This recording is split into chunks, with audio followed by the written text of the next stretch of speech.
Olá, eu sou o professor Evandro Ramos, essa é a disciplina Semiótica e Semiotécnica em Enfermagem.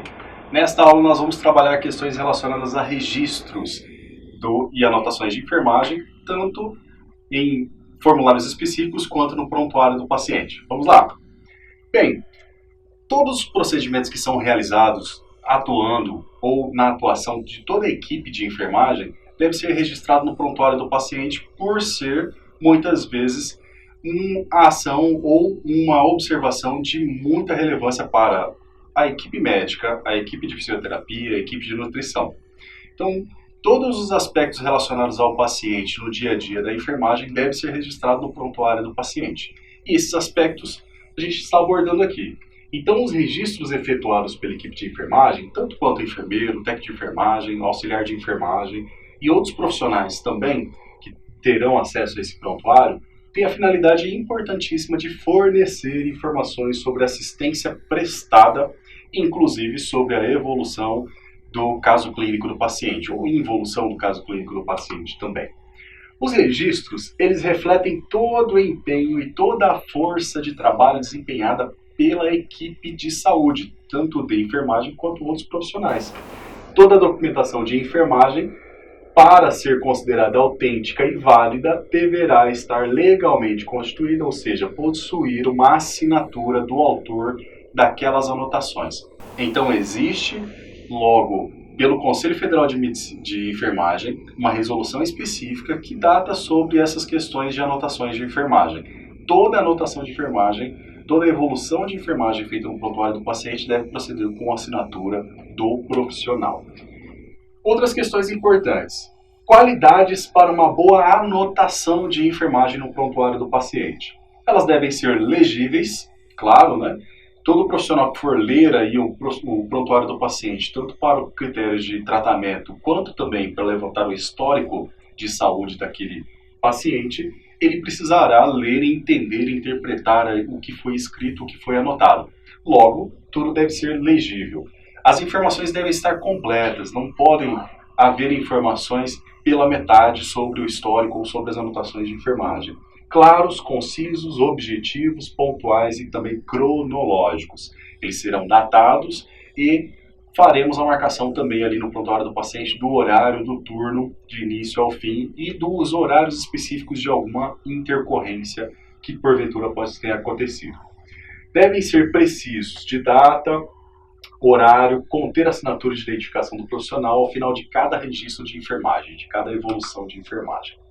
Não devem conter rasuras, isso é uma questão bastante importante. Então, se eu errei durante a anotação ali de enfermagem do registro, na evolução no prontuário do paciente, eu não vou rasurar, nem passar o errorex, por exemplo. Okay? Então, o que a gente vai fazer? Errei uma palavra, coloca ela em parêntese e passa um traço no meio dessa palavra ou da frase que foi escrita de maneira errada. Quem for ler já vai entender aquilo ali como não válido, ok? E dessa forma, aquilo ali não ficará caracterizado como uma rasura em si, tudo bem? Porém, tenha bastante atenção na hora de passar essa anotação, se você faz um rascunho antes ou não, para que você não rasure ou não erre ou também não tenha aí um desencadeamento de ideias importantes na evolução de enfermagem. Bem, não deve conter também entrelinhas, linhas em brancos ou espaços. Todo o espaço deve ser preenchido. Se a sua anotação de enfermagem ela evoluiu e parou ali no começo de uma linha, você complete o resto da linha com uma linha tracejada, ok? Ou uma linha contínua até o fim daquela linha para você eliminar aquela linha. E o próximo plantão ou o próximo profissional da área de saúde que for efetuar a enfermagem, que for efetuar a evolução de enfermagem, ele vai seguir na próxima linha, sem pular a linha, ele vai na próxima linha, sem manter linhas em branco.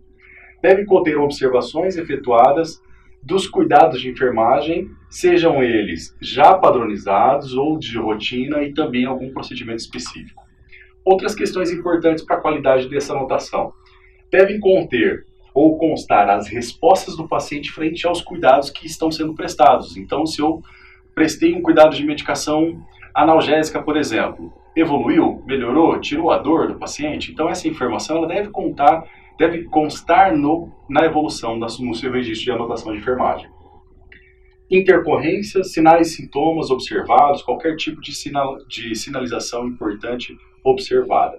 Devem ser registrados após o cuidado prestado e conter a orientação fornecida e informação obtida também durante o plantão realizado com aquele paciente ou com aqueles pacientes. Lembrando que o prontuário ele é individual, então a evolução também é individual, não é em grupo. E não tem lógica iniciar um plantão e já começar a fazer relatório de enfermagem. O relatório de enfermagem deve ser feito no final do plantão, claro que colhidas todas as informações ao longo do plantão e anotadas de maneira específica.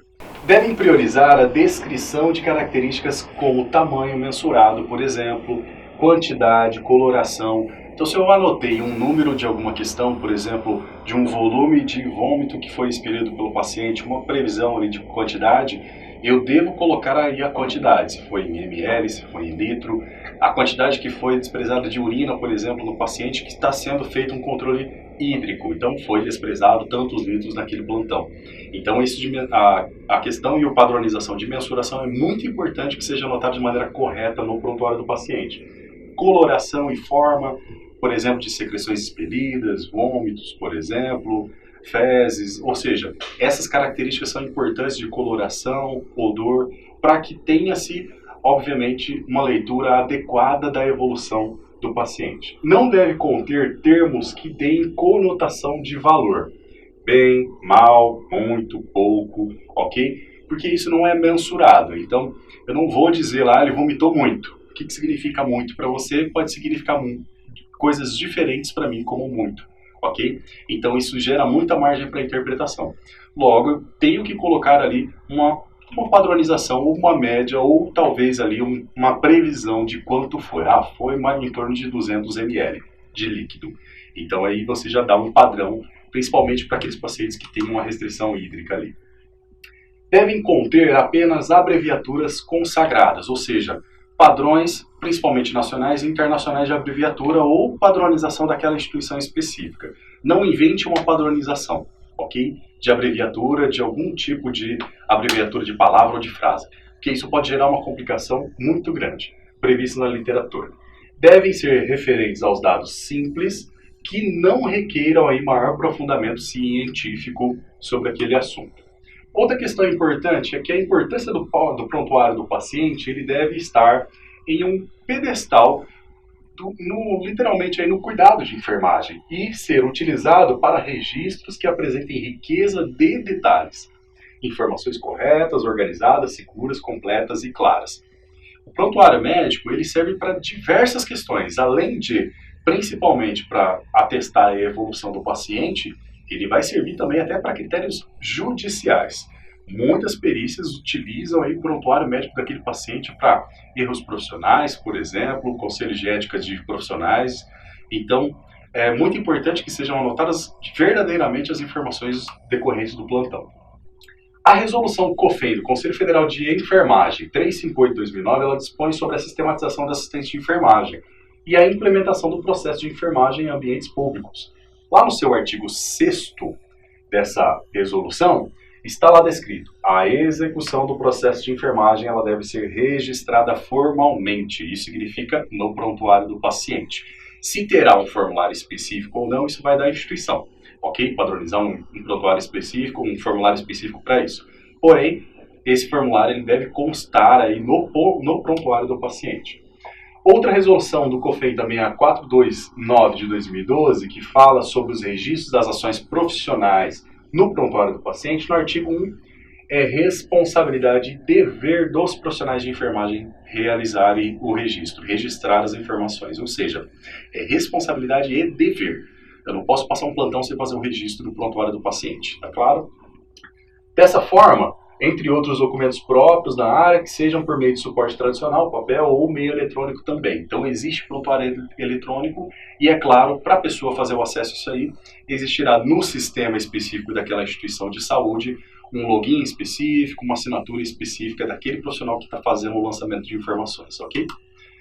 Outra questão importante é a questão do prontuário em si. O prontuário ele deve conter, de forma legível, a identificação do paciente, evolução médica diária, evoluções de enfermagem e de outros profissionais assistentes.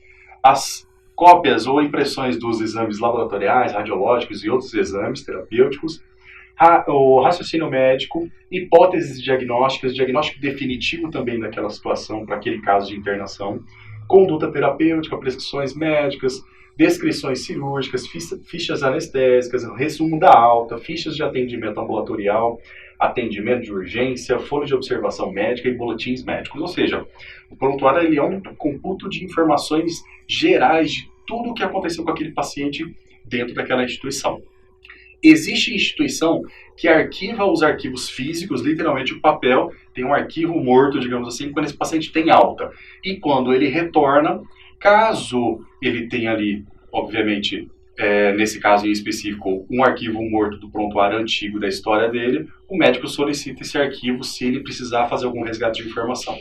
Como estamos na era da informatização, muitas dessas questões estão sendo informatizadas e temos hoje o prontuário digital. No prontuário digital, essas informações, elas aos poucos vão sendo lançadas em sistema, então isso não vai precisar mais de um arquivo morto específico. Porém, hoje ainda existe muito essa lógica. O prontuário ele deve ser guardado por um período de pelo menos 10 anos. Isso faz com que a gente guarde essas informações e resgate isso posteriormente, tanto para critérios pessoais quanto para outros tipos de critérios de tratamento. E o paciente ele tem direito ao acesso ao prontuário. Sem consentimento do paciente, o médico não poderá revelar o conteúdo do prontuário ou da ficha médica, a não ser que deva ser legal, ok? Uma pessoa qualquer, um vizinho, um parente, chega lá e pede o prontuário do paciente, ele não terá acesso, tem que ter o consentimento do paciente, ok? Outra questão importante, em caso de óbito, o laudo deverá revelar o diagnóstico, o procedimento médico e as causas mortes daquele tipo de situação.